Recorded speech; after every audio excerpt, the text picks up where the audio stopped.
ربنا ما خلقت ھذا باطلا سبحانک فقنا عذاب النار۔ اے اللہ، تو نے یہ سب کچھ بیکار اور بے مقصد پیدا نہیں کیا ہے۔ ہر شے میں حکمت ہے، ہر شے با مقصد ہے۔ سبحانک، تو پاک ہے اس سے کہ کوئی بے مقصد شے پیدا کرے یا کوئی بے مقصد کام کرے۔ بے مقصد کام کرنے والوں کو آپ کہیں گے پاگل ہیں۔ ربنا ما خلقت ھذا باطلا، ایک اور جگہ آیا ہے عبسا، تو نے یہ عبث پیدا نہیں کیا ہے، بیکار پیدا نہیں کیا ہے، بے مقصد پیدا نہیں کیا۔ ہر شے نتیجہ خیز ہے، ہر شے کے نتائج نکلتے ہیں۔ گھاس کا تنکا بھی بغیر حکمت کے نہیں ہے۔ تو آپ غور کریں اس کائنات میں اس کا رول کیا ہے، گھاس کے تنکے کا بھی رول ہے۔ سبحانک فقنا عذاب اللہ، اس سے ان کا ذہن منتقل ہوتا ہے آخرت کی طرف اور آخرت کے عذاب کی طرف۔ کیوں، کیسے؟ اب یہاں فطرت اور عقل کا پھر امتزاج آپ دیکھیں گے۔ عقل نے فیصلہ کیا یہاں کوئی شے بے مقصد نہیں، نتیجہ خیز ہے۔ فطرت کہتی ہے نیکی نیکی ہے، بدی بدی ہے، اور ہونا تو یہ چاہیے کہ نیکی کا صلہ نیک ملے، اچھا ملے، بدی کا صلہ برا ملے۔ عقل کہتی ہے، لیکن دنیا میں ہم دیکھتے ہیں کہ نیکوکار حلال کھانے والے بمشکل سوکھی روٹی کھا سکتے ہیں۔ استثناءات ہیں لیکن عام معاملہ تو یہی۔ حرام خور، دھوکہ دینے والے، سودی کاروبار کرنے والے، ہیروئن کا کاروبار کرنے والے، منشیات کا کاروبار کرنے والے، انسان کے صفری جنسی جذبات کو بھڑکا کر آمدنی حاصل کرنے والے، وہ عیش کر رہے ہیں۔ تو اصول تو یہ ہے کہ گندم از گندم پہ رویت جو سے جو، گندم سے گندم اگنی چاہیے، جو سے جو اگنا چاہیے۔ یہ کیا ہو رہا ہے یہاں؟ نیکوکاروں کو کیا ملا؟ نسل انسانی کا سب سے بڑا نیک انسان محمد صلی اللہ علیہ وسلم، اور کئی کئی وقت کے فاقے آتے تھے۔ ان کی نیکی کا کوئی صلہ دیا جا سکتا ہے دنیا میں سوائے اس کے کہ ان پر درود پڑھیں؟ اللہم صلی علی عبدک و نبیک و رسولک و خلیلک محمد و بارک وسلم، درود پڑھیں۔ اور بدترین انسانوں کو آپ کیا سزا دے سکتے ہیں؟ ہٹلر نے اگر خودکشی نہ کی ہوتی تو آپ اگر فورسپ سے لے کر اس کا ایک ایک رواں نکالتے اور اس کے مسلز کا بھی ایک ایک جو ہے علیحدہ کر دیتے تو کیا اس کے جرائم کی سزا ہو جاتی؟ کروڑوں انسان قتل ہوئے، لاکھوں نہیں۔ پورا یورپ برباد ہوا، تباہ ہوا۔ خود اس کا ملک جو ہے وہ سب سے زیادہ تباہی کا جو ہے وہ نشانہ بنا۔ تو دنیا میں ہم نے جزا و سزا کا کچھ نظام قائم کیا ہے، لیکن یہاں نہ جزا اتنی دی جا سکتی ہے جتنا کہ کوئی شخص مستحق ہے۔ اس نے پوری زندگی اسی میں لگائی کہ خیر کا پرچار کیا اور بدی سے روکا لوگوں کو۔ یہی اپنا وقت، صلاحیت وہ پیسہ کمانے میں خرچ کر سکتا تھا، اس نے لگا دیا اپنے آپ۔ کون اسے صلہ دے گا یہاں؟ اور کیا صلہ ہوگا اس کا؟ اور جن لوگوں نے لوگوں کو گمراہ کیا، شیطان کے چیلے بن گئے، ہزاروں لاکھوں انسانوں کو گمراہی کی طرف دھکیل دیا، ان کو یہاں کیا سزا دی جا سکتی؟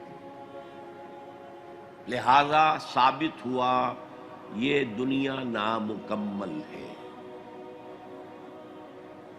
ایک دنیا، ایک عالم اور ہونا چاہیے، اور وہ ابدی ہونا چاہیے تاکہ پوری پوری بھرپور سزا ملے اور پورا پورا بھرپور اجر دیا جا سکے۔ یہ ہے منطق اور عقل کا تقاضا۔ خیر و شر یہ فطرت ہے، فطرت۔ خیر خیر ہے، شر شر ہے۔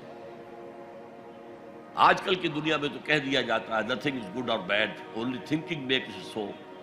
نہیں، نیکی نیکی ہے، بدی بدی ہے، اور انسان فطری طور پر جانتا ہے کہ یہ نیکی ہے، یہ بدی ہے۔ یہ مورل لا ہے، میں نے کانٹ کا حوالہ دیا، دی مورل لا ود ان، ہمارے اندر ہے۔ اس کا تقاضا یہ ہے کہ نیکوکاروں کو ان کی نیکی کی جزا ملے، بدکاروں کو ان کی بدی کی سزا ملے۔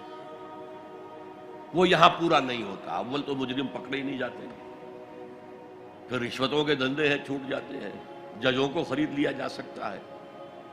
بڑا جو ماہر وکیل ہے وہ جتنے گواہ کھڑے ہیں اس مجرم کے خلاف ان سب کو کاٹ دیتا ہے جرح کر کے. فرض کیجئے یہ سارے مرحلے طے کر لیے.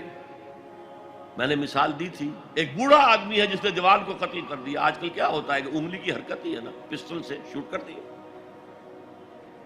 اب آپ نے فرض کیجئے سارے مراحل طے کر کے اسے پھانسی کی سزا دے دی، تو کیا سزا بنی اس کی؟ وہ زندگی گزار چکا، کھا پی چکا، اپنے بچوں کو پال پوس چکا، وہ بچے اپنی اپنی جگہ پر ہیں، اس کی بیوی بھی یا بوڑھی ہے یا مر چکی ہے، اور اس نوجوان کا جوان بیوی جو ہے وہ بیوہ ہوئی ہے، چھوٹے چھوٹے بچے یتیم ہوئے. اور یہ بچے اب باپ کی شفقت اور باپ کی نگرانی سے سر پر سایہ نہیں رہا ہے باپ کا، اور ان کے آوارہ ہونے کا امکان بہت شدید ہے. وہ آوارہ ہوں گے تو کہاں کہاں تک ان کی آوارگی معاشرے کے اندر گندگی پھیلائے گی.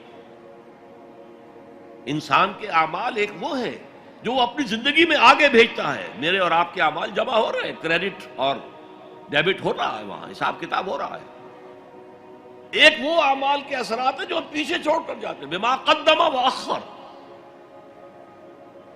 وہ جو پیچھے اثرات ہیں.